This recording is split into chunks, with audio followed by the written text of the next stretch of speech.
make their final stand. Fish Market will be the area, and we haven't seen Fish Market today. That's the first time. This is the first time yeah. today. So for those of you at home, this will be a fresh take for all of you. And I guess I would compare this point zone similar to Serpent Beach in terms of there is, sort of that horseshoe surrounding high ground as well, but there is a lot of hazard zone that is very relevant in the first half of this payload push. And that's where we see the hardest, well, really, the entire payload push is actually pretty difficult because you have the water on one side, then you get past that and you have to go up this hill that is a complete blind hill. You can't see over D-Day, it. Highlander style, there can only be one, and this is, it seems fitting that this is where Black Dragons look to make their final stand. I actually really like this as well as far as a map choice goes. Yeah, I think it brings a little bit something different as far as what play style they're able to do, and as we get back into Champion Draft, we'll have to see what they choose to go as far as either the point fight or maybe payload defense / push. It's kind of almost one or the other, I think, for Black Dragons at this point. District 69 with first pick. Will they go Makoa? Will they go Eevee? Will they switch it up? They're hovering the Eevee currently, so Shippa, he's going to want that one back. I'll take that, Skullis. Thank you very much. Yeah, please and thank you, sir. I have some more. And this is really good. Eevee provides so much dexterity in what she's able to do from the front, middle, and back just based on her mobility alone. But what this does is it allows Fernando Makoa to be up, and I really like the choice here for Black Dragons. Absolutely. Win or lose, I love seeing teams just make adjustments. Just figure it out. Keep talking. Figure it out. Double frontliner. It's going to be the look for Black Dragons. Two options available, and they're almost saying, pick that Drogo. So, we know Bugsy's not here. Pick it. Who's going to play it? And that's actually really smart on their point because Drogos is actually a rather safe pick here, as there's a lot of really covered angles where he can get fire spits in. Who's a good substitute for Drogos is Pip. And it just so happens that the substitute for Drogos is played very well by the substitute for District 69, and it's going to be the triple frontliner coming from Black Dragons. If there was ever a time to pull out Pip, it's got to be me. The thing about it is, you're in before, and this, like you had mentioned, is really good simply because the Evil Mojo Ultimate is a polymorph that essentially reduces everybody's health to 1,500, which is big when you look at Fernando, Makoa, and Ruckus, but Barrick is highlighted on and will be locked, so that's going to be one kind of quasi-frontliner going into 3 big bodies. That is incredibly surprising to me, given the recent change to Evil Mojo that it goes through shields right now. There would be no worries. Unbelievable. This is one of his comfort picks, and if it doesn't come out here, where is it going to come out? It looked like that question is going to be answered by Black Dragons, and it's going to be the I liked it though. The Pip, it's not. That's the solution for District 69, in my opinion. Yeah.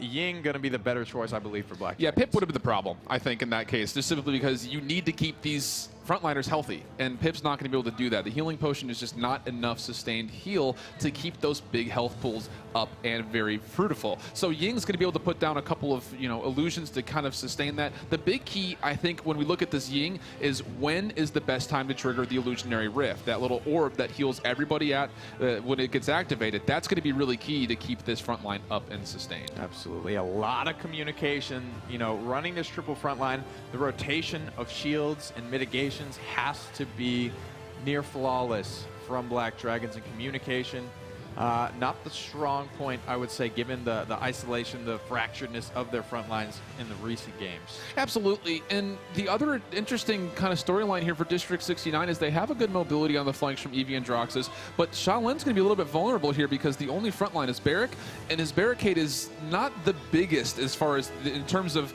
relation to what the point capture size is. It's a very wide area. So Dome Shield would be very good to get rid of this front line, but barricade and turrets, it's going to be interesting to see how he stands up. And there could be a couple of different ways Black Dragons plays this comp. Do they all sit on the point? You give that comp to Burrito, we're going to see Thiel out there. We're going to see Lazy on Fernando. And they're just going to be in your face. So that's another thing we haven't really talked about that could definitely happen. We'll see Skullis on Cassie, Flamezito on Ying, Butter on Fernando, Beezy on Makoa, and Pings on Ruckus. And for District 69, Unbelievable will be playing the support with Maldama, Perdot on his Androxus, Sheepa on his Eevee, Elven Path will be playing Barrick, and Jera will be playing Sha Lin. Perdot looking for the angle here. Going to get right in Cassie's face, but not before First Blood. Goes to Black Dragons. Nice disengage. Going to be negated out by a Nether Step. Solus and Perdo. Perdo, does he choke again? Big reversal! Huge reversal and just barely scratched the chin with the dredge anchor. Almost pulled the Perdo Adroxus in. That would have been a big pick, but again, this is really nice. A nice central focus on the point, which is exactly what Black Dragons need to make this comp successful. They're over 60% already, Nick. I think just for morale, these guys really need to capture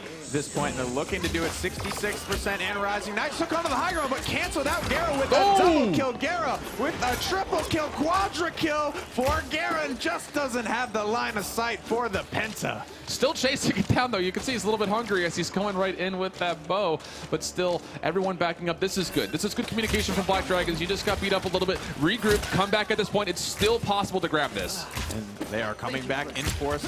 Very coordinated. I like the look, but Butters, once again, Fernando all alone.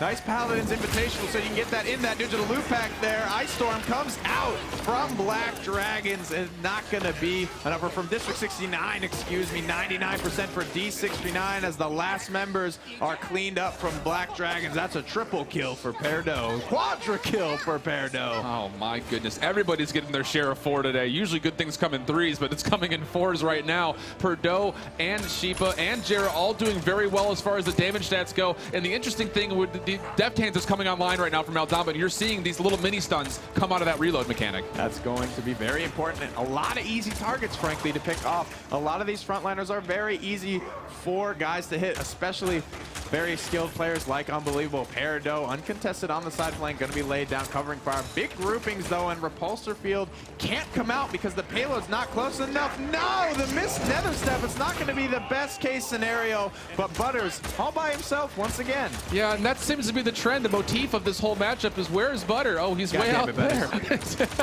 And things not going well on top of the positioning here for Skullist and Pings as they both fall. Ying going to be the next one as Dimensional Link will keep her dancing, but not for very long. A double kill, looking for 3. No, Perdo will not get that third one in the timer point, but Fernando again by himself, dashing in and out. But it's not going to be dashing through the snow and dashing through to death. It's really the key. A lot of heat transfer, a nice stun coming out. Couple of cleanup kills here. Black Dragons just spear-feeding credits at this point. D69 up 2-0. Another close call lost out on by Black Dragons. My favorite thing about this new UI is how shiny these kill streaks are. And yeah, they really bring a lot of attention to the fact that you're getting blasted. I mean, the big thing is, again, not in how well they've been able to put damage for players at the top of the list, including Barrick, which we don't normally see, but the fact of the matter is they're good at positioning and knowing when they're safe to do so and get those kill streaks up higher. Yep, only one ultimate for Black Dragons. Hexafire on Ruckus, whereas D69 are sitting on 3. Dread Serpent, Ice Storm, and Heat Haze. A lot of setup for District 69. Yeah, and the interesting thing as well for Black Dragons is that last healing stat. Flamzito's been really kind of hot and cold coming on lately, though, doing really well to keep this front line as sustained as possible with those illusions, which are essentially healing stations for all intents and purposes. But again, the key for Black Dragons is, can they get to point together? Nice adjustments here. Butters getting into the back line, just buying some time, getting some free objective point. He's gone down a lot of times anyway. Great job isolating Perdo, though, not letting him flank them out. They're trading out 1-4-1, and this is currently in favor of Black Dragons, who are already above 70, now 80% on the point. Yeah, just keep this up if you're Black Dragons. The Dread Serpent actually comes out as well, but it's not the best positioning for it. District 69 will get a chance to come back. You see the Dome Shield on the point right now from Barrick, and Ruckus is actually continually getting stunned from the Meldama, but here comes Ancient Rage. BZ putting his foot down, saying, I've had enough. I don't want to lose this point. Elfin Path, you get out of my way. He's on landing the cannon shots. BM kill with the Dredge Anchor. Loving it, and now Sheepa's going to try to sit there to keep this overtime in contestation by blinking in and out and doing a really good job of getting damage. Everybody's low. This is really good for D69 if they can get there, but no one's left alive. D69 falls, and now 2-1. Black Dragons coming back. Black Dragons are hyped about that one. Fists are in the air. Brazil has taken a point off the reigning land champions as they now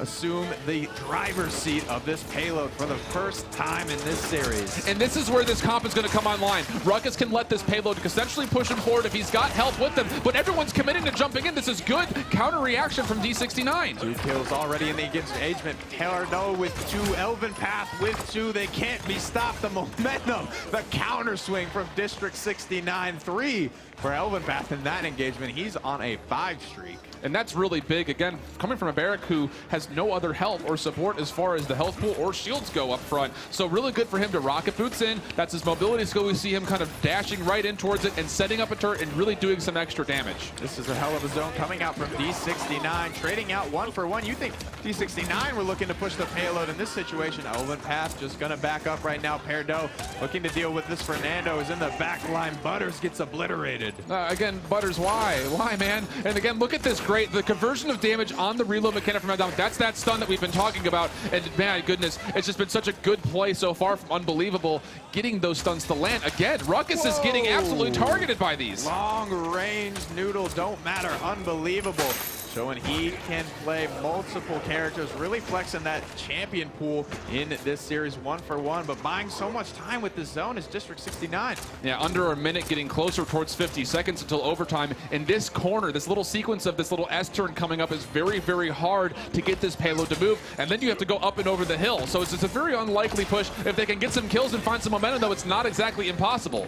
Yep, Butters out on the payload, just getting things rolling just by himself, as he's done so often in the past. 2 kills, though, for D69. Looking to cut this payload push short once again. Great positioning. Is he going to send Garrett for a swim? No. He will stay dry for now. The desert wind doesn't want to be made into an oasis. Yeah, water too cold is what he's saying as he dipped his big toe in the ice right there. Not going that way. No environmental kills this time. 10 seconds left until overtime. Again, you can see the zone coming out. This is what one of the things that District 69 really does so well that we did not see mimicked by Black Dragons in the previous map, and this is what we're talking about when it comes to aggressively zoning out your opponent. Butters always finding a way to the back line, though. He's going to trigger the overtime, but so fractured right now is Black Dragons in terms of their grouping. They're just being picked off one by one. This front line comp really wants to operate together, and they are not doing so. As a result, will take a clean spill. And now 3-1 as well. But the big thing here is this net worth chart we're looking at as far as itemization credits go. It's actually, the Black Dragons catching up just slightly, still very much in favor of District 69. The clear split 5-5. And you can see the items getting purchased up there for them on the left side of the screen. Master Riding coming out for a couple of characters we haven't talked about yet. Another big thing to look at here is all the ultimates are on the table. Now in the set against QG, Black Dragons really had the hair trigger with their ultimates. A lot came out at once, and you know, District 69 is going to be able to make the call. They have that snap communication where they can all back up and really just mitigate that via lines of sight, via the map. And think about the combination that District 69 has in front of them. They have the Ice Storm, they have the Dread Serpent, they have the Dome Shield, they have a Cursed Arm. That's just so much control, centralized, and then damage. On the flip side, Ancient Rage, Immortal, Illusionary Rift, all counter ultimates. We'll see who uses what better. Scouted out as D69. Ice Storm on the high ground. A Cursed Arm is going to get largely mitigated by Repulsor Field regardless. D69 finding 2 kills. Defiance, Dread Serpent, Reversal, all connecting for District 69. Convincing wins all around. Yeah, Mortal not able to be triggered. Ancient Rage not able to be triggered. Illusionary Rift was triggered just before Ying died, so no value from those defensive ultimates, and that's what happens when you allow D69 to get all this damage in. They're going to have to find a lot of value. Unbelievable going down. It's a good start. Only north of 50 is District 69. Black Dragons could find the win. Impaler Arrow into that plan is going to be good from Gara, but finding a good flank and pincer is going to be Perdo. So much free damage. No one was communicating where the Androxus was, able to get a lot of pot shots off, and Sheepa cleaning everything up. No worry to spill about cried about spilled milk, rather, as he's getting everything swept up on top of the point. Uh-oh, and it's going to be a stun lock. Able to find a slight window, though, going into Ancient Rage, getting that crowd control immunity. BZ finding one. He's in the back line, looking for more. Back to his normal HP. Pugera will be chipping through that momentarily.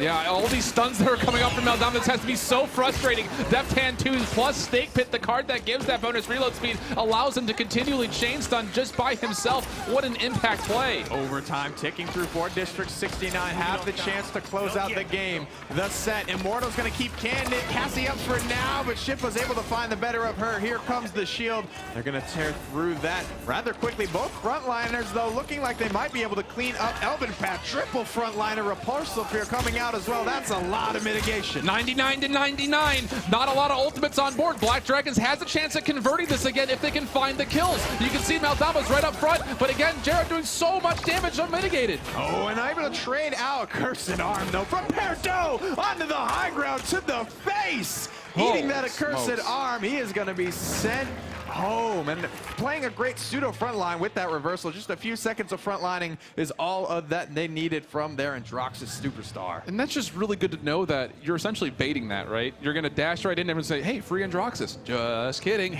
It's not going to happen at all. And District 69 closing out the set. Black Dragons going to fall at an 0-3 set score from Group A, but still, they had moments in that last game that were really exciting. They found the payload. They were hyped about it. They were ready to go. They had fist pumps in the air. The crowd was hyped to see it. D69, though, going to come out smiling, and they have a monumental task ahead of them. Oh my goodness. This is the show that we have been essentially building the storylines for. 2-0, 2-0, both of these teams. It's not just who's better. This is semifinal placement too. Whoever wins this goes as the Group A winner and the #1 seed, which will obviously give them a little bit of an easier track, at least quasi-easier track as they move into that last 4 teams. That is correct. So with this win, District 69 and Matchpoint have both secured their places out of the group stage, but like you mentioned, going to be very important, that seeding. No one really wants to go against the #1 seed coming out of Group B. They don't have to. The easiest way possible is always going to be the best way possible. Plus, you'll be able to see, kind of do your homework a little bit as well. Yeah, and that's the really kind of, I won't say the big advantage, but an advantage of being able to play in Group A first is you get the whole day tomorrow to really take a look at who you think might be getting into the semifinals from Group B. The big thing here, though, again, is we're really going to get a strong test. Both Matchpoint and District 69 have had great games today so far. And this is the clash of the Titans as we finish out day. This is just day #1. Hello? Yeah, absolutely. Both D69 and Matchpoint looking rather infallible for their groups, and this is going to be a tough one to call. This is the title fight right now. Hopefully no one ends up looking like Ronda Rousey after this one. That would not look good going on. Regardless, both of these teams have officially locked in their spot in the semifinals as 2-0, 2-0. So as we take a look at what District 69 does well and what they might be able to carry, here is that total. Again, my big thing from eliminations is you look at it, everyone's very close. Not a lot of solo kills. This again shows that they are very comprised and very cohesive as far as how they approach either a point or a payload. You know, it worked out. We talked a lot in the draft about why no Pip, why no Drogos, and you know, frankly, neither of us had a good answer for it. Like we said, you put Burrito, you put Matchpoint on this triple tank comp. D69, they got to find an answer for it. Oh, absolutely. And you had already kind of suggested one and possibly a Pip pickup. But again, we saw another instance with Unbelievable going with Deft Hands on the Snake Pit build with the reload. So as we come back through, taking a look at how we finished off the day with the schedule coming up is going to be, you know, interesting to see what that path has looked like if you're just joining us late. Yeah, the international teams all fairly tight throughout all of their series. D69 Matchpoint seeding is telling the truth, telling the story right now. In the driver's seat are the #1 and #2 seeds coming from North America and Europe, the most experienced team. Looking good, though, on all fronts. Guerra, surprisingly not top damage to me. Shippa able to pull away with that one. He just looked like he was doing so much damage with those uncontested planets. Well, the big thing as well, when we take a look at the damage that it does not include damage onto shields, and he did have Wrecker 3. So when we have Makoa's shield up and you have Fernando's shield up and those just melt, you just immediately instance with how much damage is being put into those shields. Doesn't show up on the scoreboard, though, for us. And only so much can be speculated at this point. Let's head on over to the schedule and look